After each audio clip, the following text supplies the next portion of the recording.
What's going on, guys? Welcome back to my channel. I'm back with another video. Sorry I've been away for so long. My real adult job got a bit chaotic and it demanded all of my time. Nevertheless, I'm back and hopefully you can hear a difference with the cleaner audio of my brand new mic. While I was away, I got to see quite a few movies. I saw The Running Man, Zootopia 2, Wicked for Good, and quite a few classic movies as well. I'm still deciding on which movies I want to review, but trust that you'll get quite a few more videos out of me by the end of the month. And we've still got Avatar Fire and Ash that I'm looking forward to. And also, on top of that, my top 10 films of 2025 coming at the end of the year. I got a lot of stuff planned for this channel in the coming weeks and into the new year. So I hope you guys look forward to the content coming out soon. Again, I'm really sorry if you're just leaving like that. Life just be lifing sometimes. I'm sure you guys know what that's like. But anyways, with the intros out of the way, you saw the title of this video. Let's go ahead and review Five Nights at Freddy's 2. Okay, so Five Nights at Freddy's 2 takes place a year after the first movie ends. As a refresher, we follow Mike Schmidt and his sister Abby as they try to adjust to their new life after a deadly encounter with the Yellow Rabbit, William Afton, and befriending his daughter Vanessa. The Yellow Rabbit was a serial killer who, with the help of Vanessa, targeted little children who ventured into their family-owned business called Freddy Fazbear's Pizza. Along the way, Abby meets her new friends, the animatronics, Freddy, Bonnie, Chica, and Foxy, who in this movie she is desperate to reunite with. Now that everybody is up to speed, let's talk about what this movie does really well. The animatronics.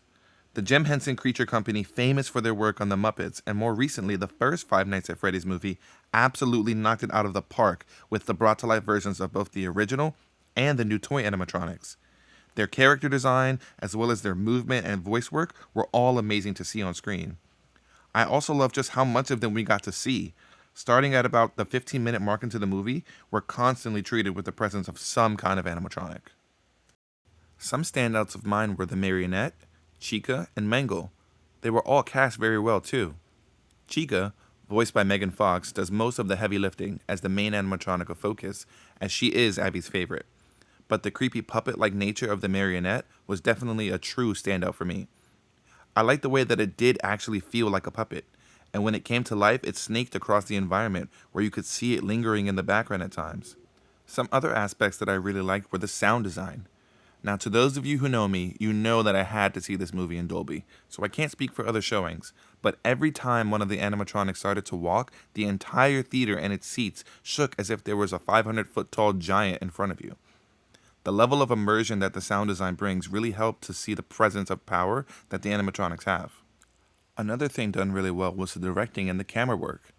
This movie doesn't push the cinematic wheel in any notable way, but there were times when the camera would move alongside the characters, and in the background you could see an animatronic lingering, or there would be an empty space, the camera would move and come back, and then all of a sudden an animatronic is there. All of that really helped to sell the scary element that the games are known for.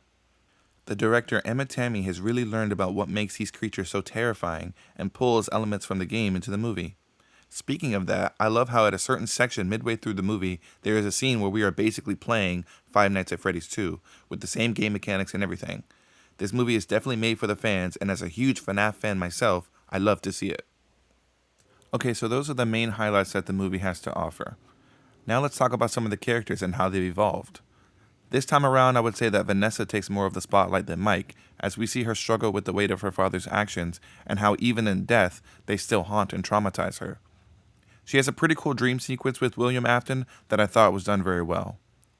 Mike this time around takes a little bit more of a backseat, as he's just trying to make sure that Abby is living a comfortable and normal life, while also trying to pursue a romantic relationship with Vanessa. He gets a small side arc, but the movie doesn't really invest too much time into it. Abby pretty much hasn't changed from the first movie. She misses her friends dearly and wants nothing more than to see them again. She even takes up robotics in an effort to see them again, or even fix them. Matthew Lillard terrifies as William Afton yet again, but this time only in flashback or in dream sequences. There's a scene with Afton in the Yellow Rabbit suit at the beginning of the movie that I thought was so chilling it left me begging for more. We also get the introduction of Henry Emily, played by Skeet Ulrich, reuniting alongside Matthew Lillard from Scream, but he is more of a small cameo.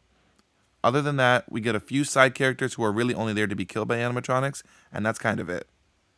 Now that the positives are out of the way, let's talk about some of the things that could have been worked on.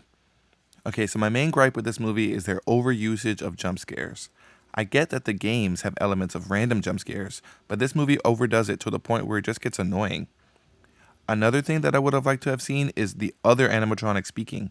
Chica and the marionette do 99% of the talking, and Toy Bonnie, played by Matt Pat of all people, and Toy Freddy getting maybe like 3 to 4 lines each in the movie, which is approaching about 2 hours. So in this entire film, they barely have any lines. I feel like if you're gonna have Matt Pat, the film theory guy, play Bonnie, then at least give my man some real substance. Lastly, the main issue with this movie is just the lack of kills that we get. I know that it's a PG-13 rated movie and they want to make it as accessible to everyone as possible to turn a profit, but I feel like they could have went a little further with it. Most of the kills in this movie happen within a 2-minute time frame, closer to the beginning of the film, with the exception of one closer to the end. And of course, they're all off screen, so not only are the actual kills limited in number and time, but when it does happen, you don't even really get to see what's going on, which is a bummer. This is something that I had an issue with in the first movie, and I'm glad to see that they improved on the story as a whole, but upped the ante a little bit. I've seen some pretty vivid stuff in PG-13 movies, and if you're going to have killer animatronics, then let them loose every now and then. Other than those small, minor issues, I think the movie as a whole was a massive improvement over the first, and as it should be.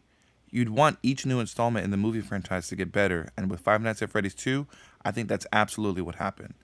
This isn't a perfect movie, and I've seen a good amount of fair criticism, but I also think people are judging it too hard. It's a cool video game movie. This movie was made for the fans, and I think it did a great job at that. From the set design to the animatronics and the sound department, everyone really brought their A game and made this one better than the first. I look forward to seeing how they're going to tackle the return of Springtrap in the next movie, because he always comes back. From the brief glimpse that we get in the movie of his Springtrap persona, I think the fans are in for a real treat. But that's it. Thank you guys for watching this video and keep an eye out soon for my next reviews. Even if they're coming out weeks after the release, I still think they're worth talking about. I appreciate every single one of you, and don't forget to comment your thoughts on the movie if you've seen it down below, or even if you haven't. Just let me know what you think. Also, like and subscribe, and I'll see you guys in the next one.